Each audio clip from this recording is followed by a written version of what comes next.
So, I've been wanting to write this encounter out for a while now. Unfortunately, it has taken me a long time to even fully fathom and process the potential danger I was in the evening that this story takes place. For background, I am a 22-year-old female who is attending university in a larger city 3 hours away from my hometown. Therefore, I was living alone at the time, with my closest relatives being hours away from me.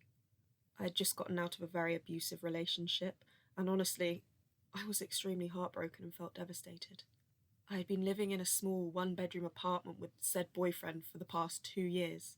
After the end of our relationship, he moved out and I remained residing in this apartment. I'm only mentioning that detail because in some way it plays into the reckless decisions I made on this evening.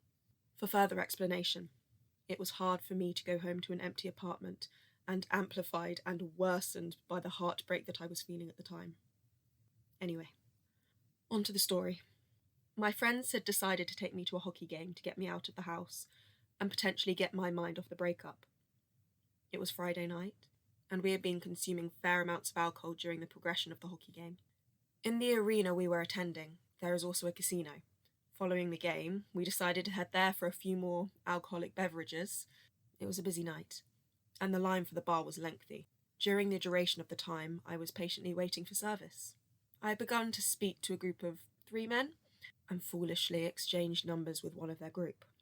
My friends and I decided to call it a night following only one drink at the casino, due to the overwhelming amount of people crowding the area.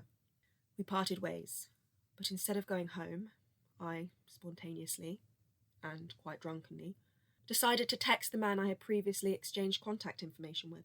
He responds, informing me he and his friends had relocated to a nightclub in the area and invited me to join them to continue the night of drinking. I still regret almost every choice I made on this evening, but I booked an Uber to meet the group of men and headed to their direction. The night from there on consisted of large amounts of alcohol and dancing. Now, as I mentioned earlier, my judgment was severely lacking due to both the intoxication and the impulsiveness I was feeling, possibly in attempts to numb the pain of the breakup.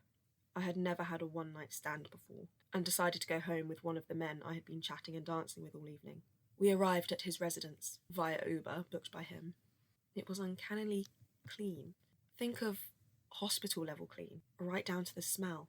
Without even offering, he pours us each a glass of seemingly expensive red wine. I thought nothing of it at the time, being that he had poured it right in front of me and drank it eagerly. That is the last of my memory, prior to waking up in his bedroom, due to the noise of the shower running.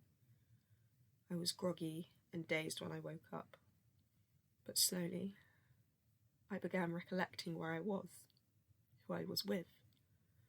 I began to panic when I realized the only article of clothing still left on my body was my bra.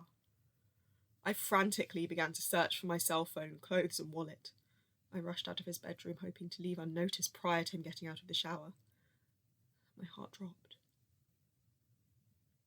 All of his furniture and floors were completely covered with plastic shower curtains, which I distinctly remember not being there prior to me blacking out. All of my personal belongings were placed neatly on his kitchen island, alongside a hammer. My instincts kicked in, and I swiftly grabbed my things and ran out the door, not even bothering to put my clothes on first. Once I was out of the house, I ran for several minutes in a random direction, panicked and adrenaline-fueled, slipping my clothing on as I ran. Once I finally stopped, I called a cab and went to my apartment, not speaking about this incident to anyone for a long time to come. The detail that haunts me the most is that there is only one thing missing of my personal belongings was my ID. What were his intentions? Did he take my ID as some sort of trophy or memento of what he had planned for me that evening? What was put in the wine to sedate me in that way? Looking back on it, I realised I should have contacted the authorities immediately. Perhaps the reason for both, me not speaking up to the law enforcement or even informing my close family members or friends about the horrors I witnessed that evening, was because I was, and still am, highly ashamed of the impulsiveness and naivety I acted with that night. This eats away at me daily, because I believe it is potentially too late for me to report the man, seeing as I do not have the slightest recollection of where his house was located, or his real name. I did try to call the number he was texting me with that night, but it is no longer in service. Also, I am positive that I had my ID in my possession when we left the club. If anyone can give me advice on how, or if, I can pursue this, I would be forever grateful. It weighs on my conscience to be in constant fear that he has hurt other females prior to or since my encounter. I was not in the right state of mind to attempt to contact the authorities prior to this.